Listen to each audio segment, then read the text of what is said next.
ہے دین میں بھلائی دنیا و آخرت کی، پیغام شعیب کاشفی ہم سب کا رہنما ہے۔ والصلاة والسلام على سید المرسلین وقائد الاولین والآخرین وخاتم الرسل والنبیین وعلى آلہ وصحبہ وازواجہ وذریاتہ وجنودہ اجمعین۔ اعوذ باللہ من الشیطان الرجیم، بسم اللہ الرحمن الرحیم۔ کلا ان کتاب الفجار لفی سجین وما ادراک ما سجین کتاب مرقوم۔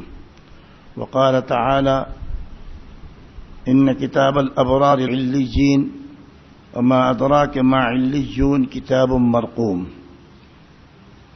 بزرگان محترم، معزز سامعین،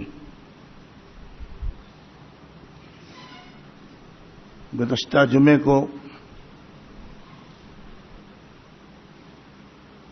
یہ آیت زیر بحث تھی، اسی کے تحت بات چل رہی تھی کہ ان الذین قالوا ربنا اللہ ثم استقاموا،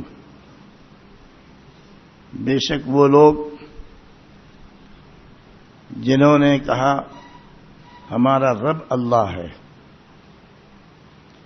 ثم استقاموا، پھر وہ اس قول و قرار کے اوپر جم گئے، مضبوط قائم ہو گئے،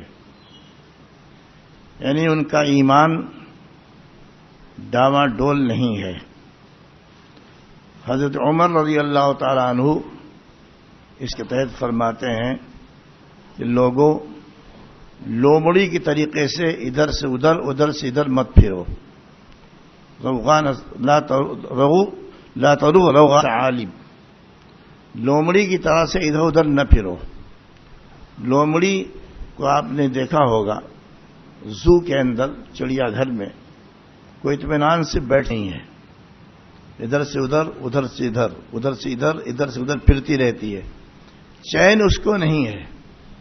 ایسے حضرت عمر رضی اللہ تعالیٰ عنہ فرمایا ہے کہ دین و ایمان کے لئے میں تم جو ہے ڈاما ڈول نہ رہو، کبھی کچھ بلکہ جمے رہو، مضبوطی سے قائم رہو، لومڑی نہ بن جاؤ کہ کبھی عقیدہ بنا لیا، کبھی کوئی خیال بنا لیا، کبھی کچھ کر لیا، کبھی کچھ نہیں کیا۔ جیسے کہ مقام پر اللہ تعالیٰ نے ارشاد فرمایا وَمِنَ النَّاسِ عَبُدُ اللَّهَ عَلَى حَرْفٍ، بعض لوگ ہیں جو اللہ تعالیٰ کی عبادت کرتے ہیں اور دین پر چلتے رہتے ہیں وہ کنارے پر کھڑے ہو کر کے۔ وَمِنَ النَّاسِ عَبُدُ اللَّهَ عَلَى حَرْفٍ، بعض لوگ ہیں جو اللہ کی عبادت کرتے ہیں کنارے پر۔ فَإِنْ أَصَابَهُ خَيْرٌ اطْمَأَنَّ بِهِ وَإِنْ أَصَابَتْهُ فِتْنَةٌ انقلب وجهه خسر الدنيا والآخرة، اگر ان کو خیر اور آرام سکون رہتا ہے، کوئی پریشانی نہیں ہوتی ہے اور کوئی ان کے لیے ان کی آزمائش نہیں ہوتی ہے، تو کسی مصیبت میں گرفتار نہیں ہوتے ہیں، سارا کام اطمینان سے چلتا رہتا ہے، تو دین پر مضبوطی سے قائم رہتے ہیں۔ غور کیجیے جو قرآن نے حال بیان کیا ہے، پکے نمازی ہیں، روزہ بھی ہے، تلاوت بھی ہے، اچھی میٹھی میٹھی باتیں بھی کر رہے ہیں۔ وہی نصابت اگر اس کو فتنہ اور آزمائش میں ڈال دیا جائے، پریشانی آ جائے، مشکل آ جائے، تو ظاہر بات ہے انقلب علی وجہہ، وہ پیچھے پلٹ جاتا ہے۔ دنیا والآخرہ، دنیا کے نقصان بھی اٹھا لیتا ہے، آخرت کے نقصان بھی اٹھا لیتا ہے۔ دکان اچھی چل رہی ہے، گاہک خوب آ رہے ہیں، آمدنی خوب ہو رہی، بڑے دیندار بنے ہوئے ہیں، نماز پڑھے ہیں، روزے بھی رکھ رہی ہیں، اور جناب صدقات بھی دے رہے ہیں، قرآن کی تلاوت بھی کر رہے ہیں، سارے کام کر رہے ہیں، اور جہاں آمدنی میں فرق آیا اتنے بدگمان ہو گئے کہ نمازی چھوڑ دیا پریشانی میں۔ یہ کیا ہے؟ ڈاما ڈول، انقلب علی وجہہ۔ جب تک سارے کام ٹھیک سے چلتے رہے تو بڑے پکے مسلمان بنے رہے، اور جو کاموں میں رکاوٹ پیش آ گئی تو سارا معاملہ ٹائیں فش ہو گیا۔ یہ بہت سے لوگوں حالات پیش آتے رہتے ہیں۔ گھر میں سب خیریت ہے، کوئی بیمار نہیں ہے، سب ٹھیک ٹھاک ہے، تو ظاہر بات ہے کہ بہت خوش رہتے ہیں، نماز بھی ہے، ذکر اللہ بھی ہے، تلاوت قرآن بھی ہے، ساری باتیں ہیں۔ اور جہاں اگر دیکھا گھر میں کچھ پریشانی ہو گئی، کوئی بیمار ہو گیا، خدا نخواستہ کسی لمبی بیماری مبتلا ہو گیا، تو ظاہر بات وہ ساری دینداری ختم ہو جاتی، بدگمانی پیدا ہو جاتی اللہ تعالیٰ سے کہ کیا دیکھیے ہمارے گھر میں مصیبت ایسی آ گئی اور ہم تو بہت پریشان، اللہ تعالیٰ ہماری کوئی مدد نہیں فرما رہے ہیں۔ یہ ڈاواڈول ہونا ہے، مضبوطی پختگی نہیں پائی جا رہی ہے۔ آزمائش میں صحابہ بھی ڈالے گئے، لیکن صحابہ تو مضبوطی سے قائم رہتے تھے، آزمائش میں بھی ویسے رہتے تھے، اور حالات اچھے ہو جب بھی ویسے رہتے تھے، ان کے ایمان میں، اعمال میں، اخلاق میں، احوال میں کوئی فرق نہیں آتا تھا۔ تو ایسے لوگ جو ایمان میں کمزور ہیں، کبھی ادھر ہیں، کبھی ادھر ہیں، کبھی کوئی خیال ہے، کبھی کوئی نظریہ ہے، کوئی عمل ہے، ان کے بارے میں فرمایا وَمِنَ النَّاسِ مَن يَعْبُدُ اللَّهَ عَلَى حَرْفٍ، بعض لوگ ہیں اللہ کی عبادت کرتے کنارے کھڑے ہو کر، حرف کہتے ہیں کنارے کو، فَإِنْ أَصَابَهُ خَيْرٌ، اگر خیر ہے، عافیت ہے اور مزہ ہے اور اطمینان و سکون ہے تو کیا کرتے ہیں؟ اطمئننا، وہ مطمئن ہو جاتے ہیں۔ وَإِنْ أَصَابَتْهُ فِتْنَةٌ، اگر اللہ تعالیٰ نے کسی آزمائش میں ڈال دیا، انقلب علی وجہہ، تو پیچھے پلٹ جاتے ہیں، پھر کچھ بھی نہیں ہے، نماز بھی چھوڑ دیا، مسجد آنا چھوڑ دیا، پریشانی میں سب کچھ چھوڑ دیا۔ خسرت دنیا، فرمایا یہ دنیا کے مند نقصان اٹھا رہا ہے، آخرت میں نقصان اٹھائے گا، جہنم میں جائے گا۔ خسرت دنیا والآخرہ ذالک هو الخسران المبین۔ تو فرمایا ان الذین قالوا ربنا اللہ، وہ لوگ جو یہ کہتے ہیں کہ ہمارا رب اللہ ہے، ثم استقاموا، پھر اس اقرار پر جم جاتے ہیں، کوئی بھی حالت ہو ان کے ایمانی کیفیت میں کوئی فرق نہیں آتا۔ تتنزل علیہم الملائکہ، ایسے جو پکے مسلمان ہوتے اپنے عقیدے کے عمل کے، مرنے کے وقت میں فرشتے ان کے پاس آتے ہیں اور بالکل آخری وقت میں آ کر تسلی دیتے ہیں، فکر مت کرو، کوئی غم نہیں، کوئی خوف نہیں ہے، تمہارے لیے جنت ہے، بشارت دیتے ہیں۔ ان الذين قالوا ربنا الله ثم استقاموا تتنزل عليهم الملائکہ الا تخافوا ولا تحزنوا، خوف نہیں ہونا چاہیے، خوف ہوتا ہے آگے کسی اندیشے سے، غم ہوتا ہے پچھلی کسی بات پر، پچھلی کسی بات کا کوئی غم نہیں کرنا چاہیے، آگے کوئی خوف تمہارے لیے نہیں ہونا چاہیے، مطمئن رہو جنت میں انشاءاللہ جاؤ گے۔ تو کتنی بڑی تسلی مل جاتی ہے کہ بھئی جنت کی بشارت دے دی فرشتوں نے، اور کہتے ہیں ہم تو تمہارے ساتھ تھے، دنیا میں بھی تمہارے ساتھ تھے، آخرت میں تمہارے ساتھ رہیں گے۔ چنانچہ فرشتے تسلی دیتے ہیں مرنے کے وقت میں بھی اور عالم برزخ میں بھی اور میدان حشر کے اندر بھی فرشتے ساتھ دیں گے، تسلی دیں گے، بشارت دیں گے، مومن کو کوئی پریشانی نہیں ہوگی، دنیا چھوٹنے کا کوئی غم بھی اس کو نہیں ہوگا۔ جب آدمی اور فرشتے کون ہوتے ہیں؟ فرشتے تو بہت بڑی تعداد فرشتوں کی، فرشتوں کے بارے میں آپ کو معلوم ہوگا، فرشتوں کو اللہ تعالیٰ نور سے بنایا ہے، اور جنات کو اللہ تعالیٰ نے بنایا ہے آگ سے، انسانوں کو بنایا ہے مٹی سے، بالواسطہ مٹی، بلا واسطہ مٹی۔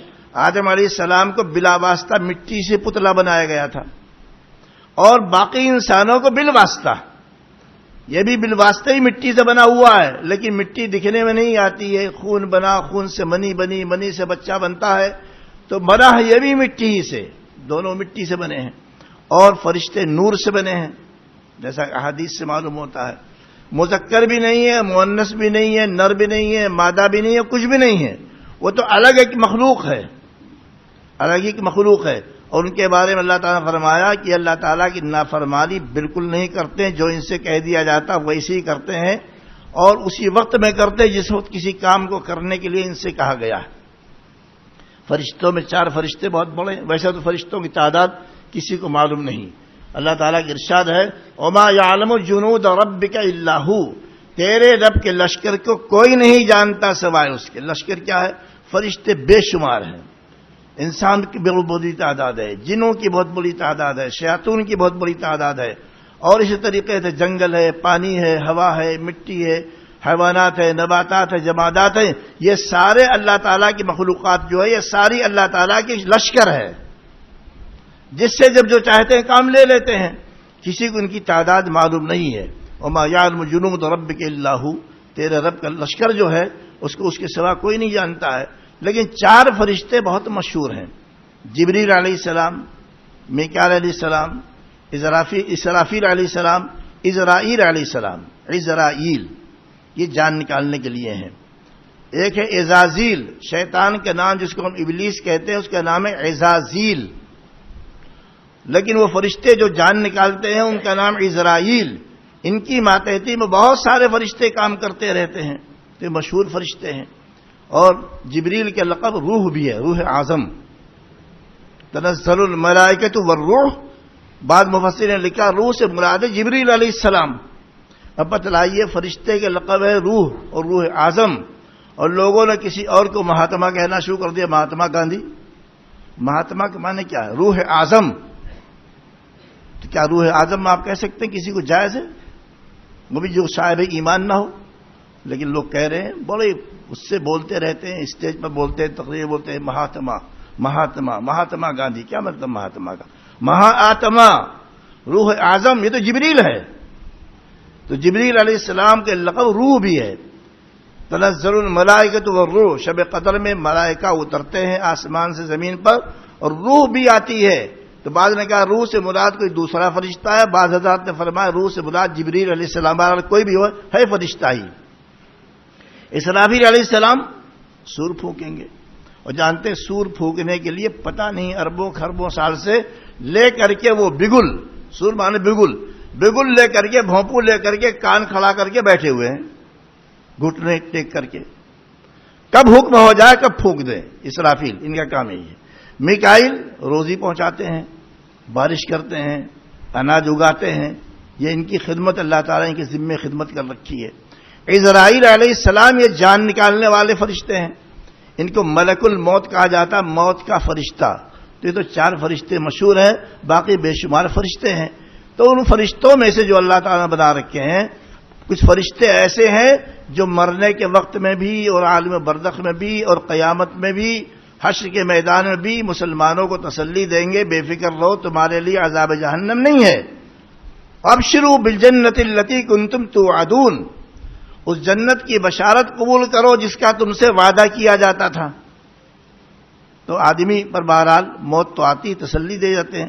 کفار کو ڈرایا جاتا ہے، بدکاروں کو ڈرایا جاتا، خوف پیدا کیا جاتا ان کے اندر۔ مرنے کے وقت میں جیسا کہ پہلے کہا گیا تھا کہ فرشتے آتے ہیں جان نکالنے کے لیے۔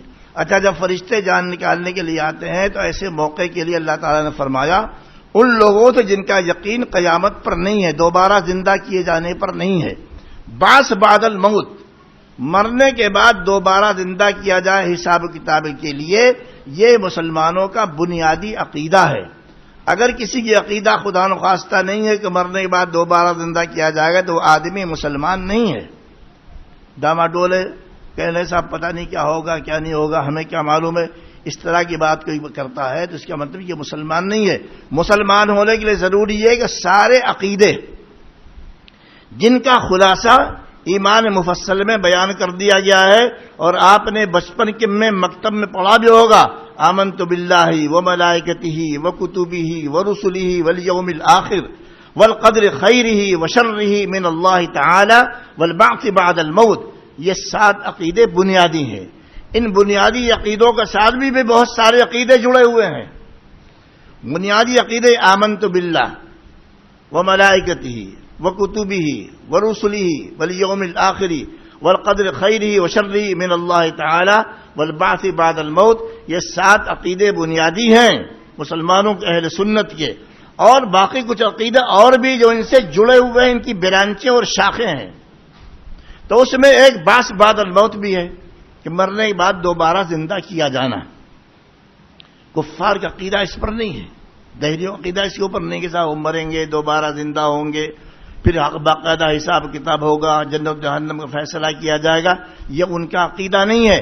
جن کا عقیدہ مرنے کے بعد دوبارہ زندہ کیے جانے کے نہ ہو، ان کے بارے میں فرمایا گیا أَفَبِهَذَا الْحَدِيثِ أَنْتُمْ مُدْهِنُونَ وَتَجْعَلُونَ رِزْقَكُمْ أَنَّكُمْ تُكَذِّبُونَ فَلَوْلَا إِذَا بَلَغَتِ الْحُلْقُومَ، اگر تم خدا کو نہیں مانتے ہو، قرآن کو نہیں مانتے ہو، رسول اللہ صلی اللہ علیہ وسلم کی ذات گرامی کو نہیں مانتے ہو، آخرت پہ ایمان نہیں رکھتے ہو، فلولا ان کنتم غیر مدینین، اور کسی کے تابع نہیں ہو، کسی کے ماتحت نہیں ہو، فلولا ان کنتم غیر مدینین ترجعونها ان کنتم صادقین. یہ جو تمہارا پیارا مر رہا ہے، تمہاری ماں ہے، تمہارا باپ ہے، تمہارا بیٹا ہے، کوئی بھی ہے، ترجعونها، اگر تم کسی کے ماتحت نہیں ہو اور تمہارے اوپر کوئی بہت بڑی طاقت اور قوت نہیں خدا کی، تو یہ مرنے والے کو روک لو.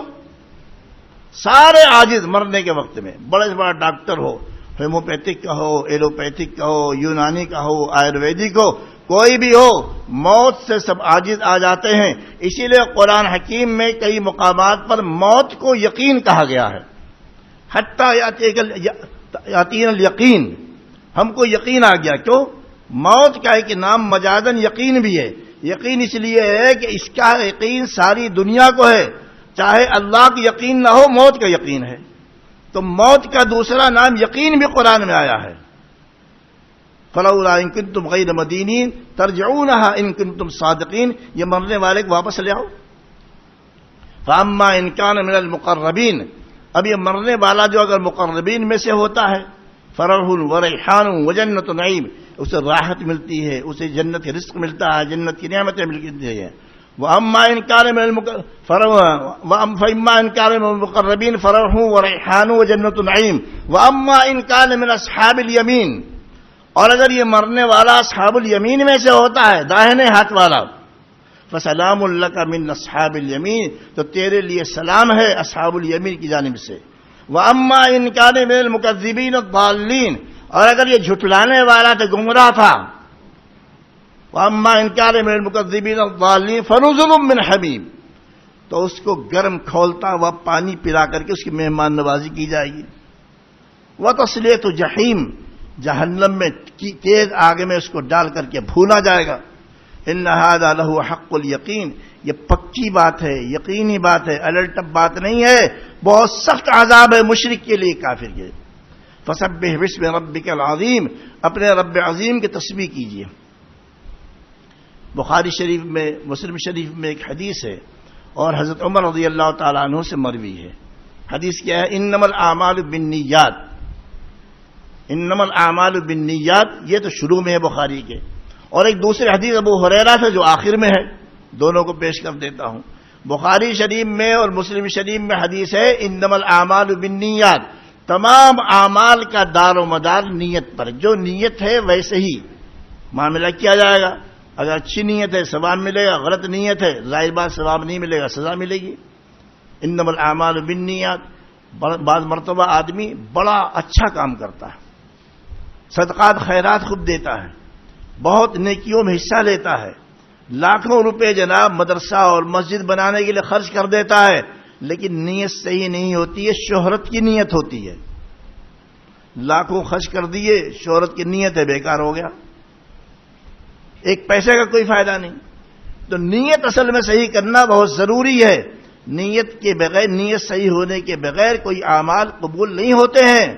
میدان محشر میں علماء کو بلایا جائے گا، شہیدوں کو بلایا جائے گا، مالداروں کو بلایا جائے گا، اور یہ پوچھا جائے گا تم نے سارے کام کیوں کیے تھے؟ کہے گا آپ کے لیے کیا تھا. فرمایا جائے گا جھوٹ بولتے ہو. علماء سے کہا جائے گا تم نے کیا تھا، تمہاری شہرت ہو جائے گا، بڑے صاحب علم آدمی ہیں. مالدار سے کہا جائے گا تم نے اس لیے کیا تھا، تمہاری شہرت ہو جائے گا، بڑے ہی بہت ہی سخی آدمی ہو. مجاہد سے کہا جائے گا تم نے اس لیے جان اللہ کے راستے میں قربان کیا تھا کہ تمہاری تعریف کی جائے مرنے کے بعد، بھائی بہت بڑا مجاہد، بڑا بہادر تھا. نیتیں تمہاری خراب تھیں، لہذا تمہاری شہادت کا بھی اعتبار نہیں ہے. اسے نیتوں کو صحیح کر لیا کیجیے. نیت کو صحیح کرنا بہت ضروری ہے، ورنہ کوئی عمل بالکل مقبول نہیں ہوتا. انما الاعمال، یہ بخاری کی پہلی حدیث ہے. حضرت عمر نے بیان فرمایا کہ سرکار نے ایسے بیان فرمایا تھا، انما الاعمال بالنیات وانما لکل امرئ ما نوى، ہر آدمی کو وہی ملتا جو نیت کیا ہے. فمن كانت ہجرته الى الله ورسوله فہجرته الى الله ورسوله، اور جس کی ہجرت اللہ اس کے رسول کے لیے ہوتی ہے تو اللہ اس کے رسول کے لیے مان لی جاتی ہے. ومن كانت ہجرته الى دنیا يصيبها اور امرات ينكحها فہجرته الى ما هاجر الیہ، اور اگر اس لیے ہجرت کیا ہے کہ دنیا کمائے گا یا کسی عورت سے نکاح کرے گا، تو ظاہر بات جس مقصد کے لیے یہ کام کیا ہے وہ مقصد تو پورا ہو جائے گا، لیکن ثواب کچھ نہیں ملے گا. ہجرت کا لفظ آیا، آپ سوچ رہے ہوں یہ کیا حدیث ہے. ہجرت کے بارے میں پہلے بھی آپ کو معلوم ہوگا شاید. ہجرت کہتے ہیں اگر کسی ملک میں، کسی شہر میں مسلمانوں کو دین پر چلنے میں آسانی نہ ہو، نماز پر پابندی ہے، روزے پر پابندی ہے، مختلف چیزوں پر پابندی ہے، تو مسلمانوں کے لیے اگر موقع ہے تو ضروری ہے اس ملک و شہر کو چھوڑ کر کے ایسے مقام پر چلے جائیں جہاں پر دین و شریعت پر عمل کرتے ہوں، اگر موقع ہے تو۔ لیکن آج کل تو اس کا موقع ہی نہیں ہے۔ مثلا کوئی آدمی اگر چین سے، چین میں تو روزہ بھی نہیں رکھنے دیا جاتا، اگر کوئی روزہ دار ہوتا زبردستی کھانا کھلایا جاتا ہے، بڑا ظلم کیا جاتا ہے مسلمانوں کے اوپر۔ اب اگر وہاں کوئی کہیں جانا چاہے جا بھی نہیں سکتا، اگر جا سکتا ہے تو اس کے لیے فرض ہے اس وطن کو چھوڑو چلے جاؤ، اسے کہتے ہیں اللہ کے نام پر ترک وطن کے نام ہے ہجرت۔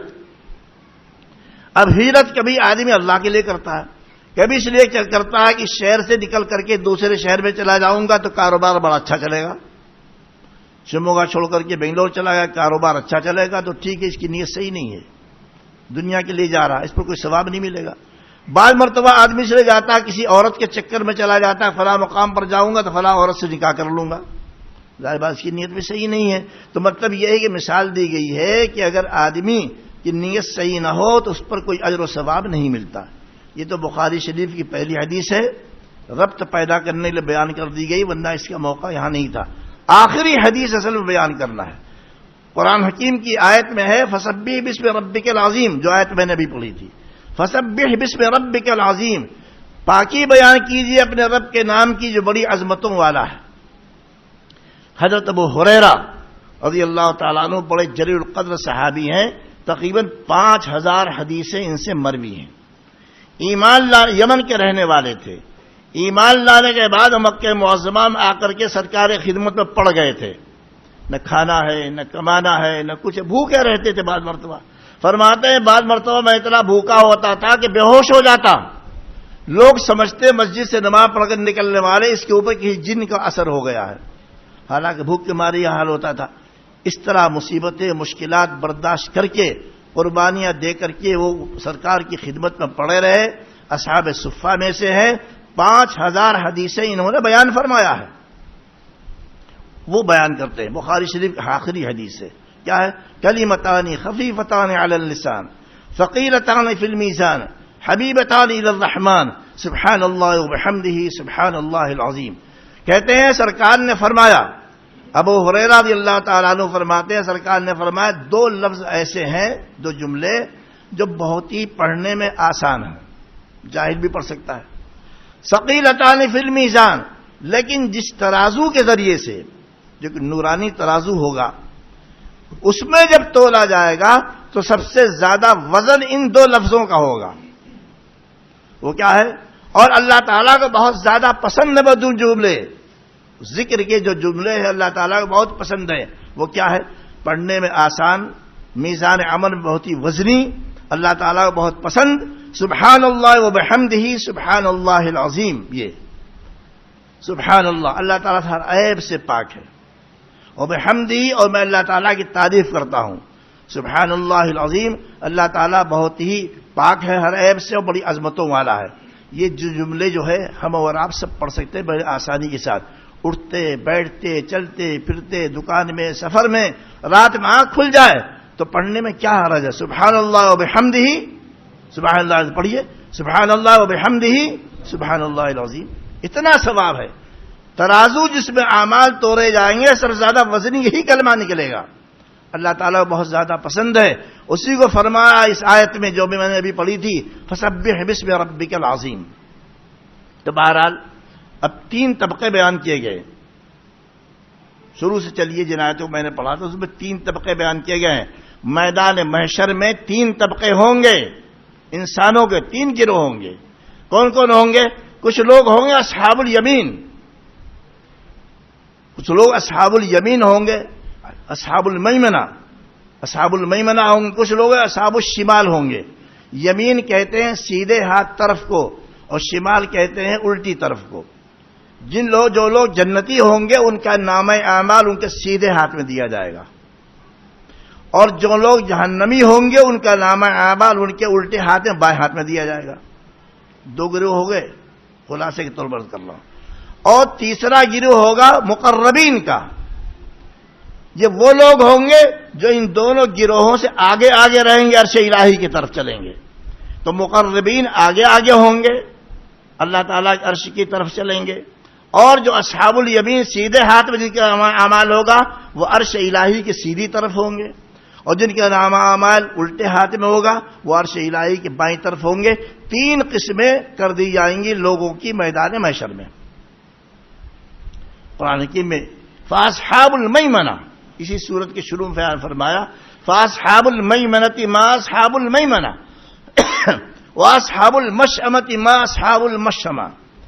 بس سیدھے ہاتھ والے کتنے مبارک ہیں، سیدھے ہاتھ والے. واصحاب المشأمۃ ما اصحاب المشأمہ، بائیں ہاتھ والے یعنی الٹے ہاتھ والے کتنے برے ہیں، الٹے ہاتھ والے. والسابقون السابقون، اور آگے والے تو آگے والے ہی ہیں. اولئک المقربون، وہ لوگ تو مقربین میں سے ہوں گے.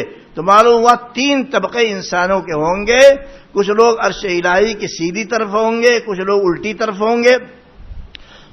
سیدھی طرف وہ ہوں گے جو جنتی ہیں، الٹی طرف وہ ہوں گے جو جہنمی ہیں، اور ان میں سب سے اعلیٰ درجے کے جو ایمان اور عمل والے ہیں وہ آگے رہیں گے. یعنی جنتیوں کی 2 قسمیں سمجھ لیجئے. ایک جنتی وہ ہوں گے جن کا نام مقربین ہے، اللہ تعالیٰ کی بارگاہ میں بہت ہی قریبی، وہ آگے رہیں گے. پھر دوسرے نمبر کے جنتی وہ ہوں گے جو پیچھے رہیں گے لیکن داہنی طرف رہیں گے، سیدھی طرف رہیں گے، اور جہنمی بائیں طرف رہیں گے. یہ جب کوئی شخص مرتا ہے تو اللہ تعالیٰ کی جانب سے یہ اس کو چیلنج کیا جاتا ہے. تم کہہ رہے تھے نا کہ میں خدا پر ایمان نہیں رکھتا، یقین نہیں کرتا، خدا کے نہیں مانتا، قرآن کو جھٹلاتا ہوں، رسول کو جھٹلاتا ہوں. اب اگر تم کسی کے ماتحت نہیں ہو اور تمہارے اوپر کوئی مسلط طاقت نہیں ہے تو مرنے والے کو کیوں نہیں روک لیتے؟ ساری دنیا دے دو کہ موت سے تو بچ نہیں سکتے ہو. تو بہرحال جب آدمی مرنے لگتا ہے تو ایک طرف تو اس کو یہ خطاب ہوتا ہے اور یہ بات کہی جاتی ہے، اور دوسری طرف فرشتے آتے ہیں اور آ کر کے جان نکالتے ہیں. نیکوں کی جان نکالی جاتی ہے تو فرشتے اس کو اچھے کفن میں، خوشبودار کفن میں اس کی روح کو لپیٹ کر کے آسمانوں پر لے چلتے ہیں. جدھر سے گزرتے ہیں خوشبو پھیل جاتی ہے. فرشتے پوچھتے ہیں کہ بھئی یہ کون ہے؟ تو اچھے اچھے نام سے اس کو بیان کرتا ہے، یہ فلاں آدمی ہے، فلاں آدمی ہے، فلاں کا بیٹا، فلاں کا بیٹا.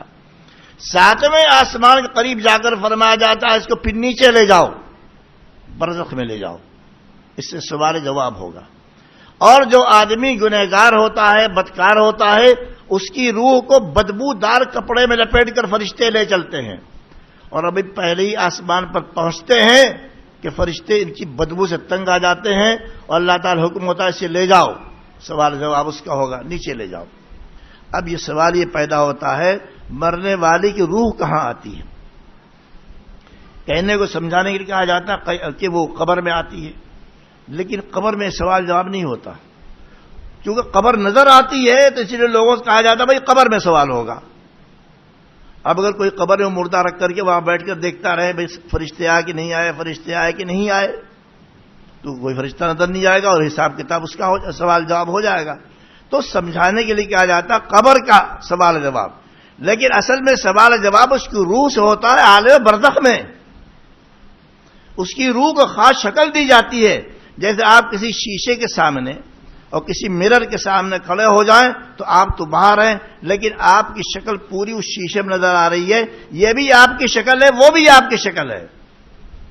برزخ میں وہ شکل ہوگی جو ہم کو شیشے میں نظر آتی، اس طرح کی ہوگی، ایسی ہوگی، اس میں ایک شکل دی جائے گی. اب وہاں فرشتے آئیں گے، سوال کرتے ہیں، 3 سوالات کرتے ہیں جس کا میں نے ذکر بھی کیا تھا، پھر اعادہ کر دیتا ہوں. ایک تو سوال یہ ہوتا ہے من رب کا، تمہارا رب کون ہے؟ جواب دے دیتا ہے. دوسرا سوال من نبی کا، تمہارے نبی کون ہے؟ بعد سے یہ سوال کیا جاتا ہے اور بعد سے سردار دو جہاں صلی اللہ علیہ وسلم کی شکل مبارک دکھلا دی جاتی ہے. اب ہر مسلمان جو کلمہ پڑھتا ہے، جو جس کا ایمان صحیح ہے، وہ تو اپنے دل سے حضور کو پہچانتا ہے نا، دل سے پہچانتا ہے. بڑے سے بڑا فاسق و فاجر ہو، اگر اس کا عقیدہ صحیح ہے تو سردار دو جہاں صلی اللہ علیہ وسلم کو پہچانتا ہے، دل سے پہچان. بعض مرتبہ آدمی ظاہری طور پر اس کے اعمال اچھے نہیں ہوتے لیکن اندر سے ایمان اس کا جو ہے بہت ہی مضبوط ہوتا ہے، لیکن خارجی اثرات سے اس ایمان کے اثرات ظاہر نہیں ہوتے، اعمال صحیح نہیں رہتے ہیں. ایک واقعہ لکھا ہوا ہے جس کو حضرت تھانوی رحمۃ اللہ نے بیان فرمایا ہے کہ ایک فوج کے اندر بہت سارے مسلمان تھے. اس مسلمانوں میں سے پہلے زمانے میں ہر مسلمان داڑھی رکھتا تھا, بہت کم کوئی منڈاتا تھا.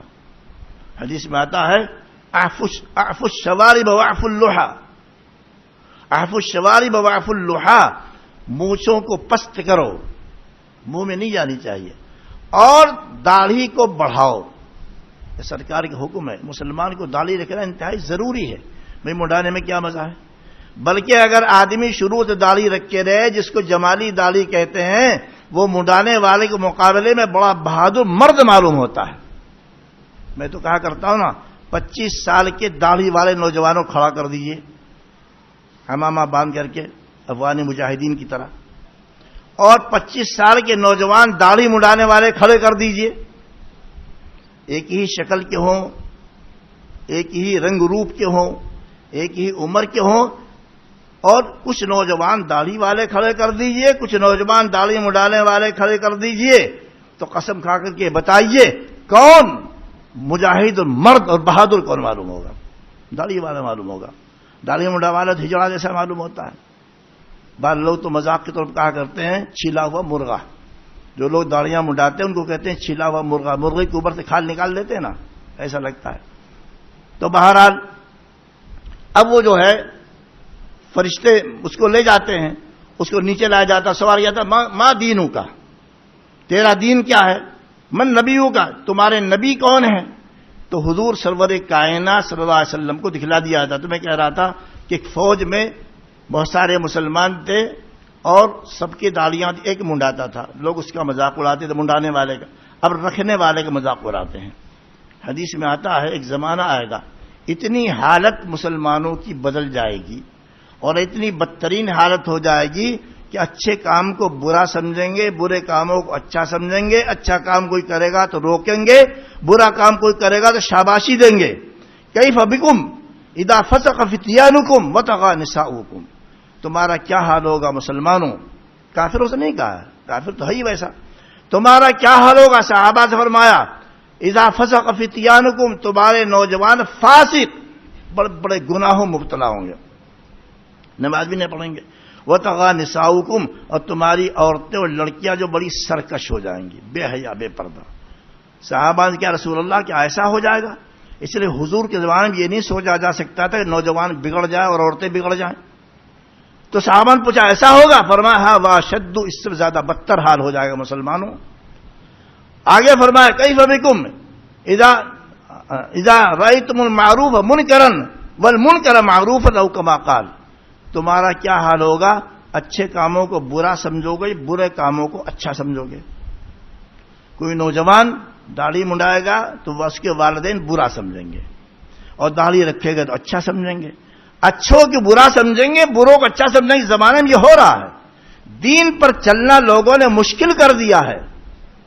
حدیث میں آتا ہے کہ زمانہ آئے گا دین پر چلنے والا ایسا اتنی پریشانی اور مشکل محسوس کرے گا جیسے کوئی آدمی پھر ہاتھ کے اوپر انگارہ رکھتا ہے. ماحول بالکل بگڑ جائے گا. صحابہ نے کیا رسول اللہ کیا ایسا ہو جائے گا؟ فرمایا نعم واشد, ہاں اس سے بدتر حال ہو جائے گا تمہارا. کیف بکم اذا امرتم بالمنکر ونہیتم عن المعروف, تمہارا کیا حال ہوگا جب برائیوں کا حکم دو گے اچھائیوں سے روکو گے.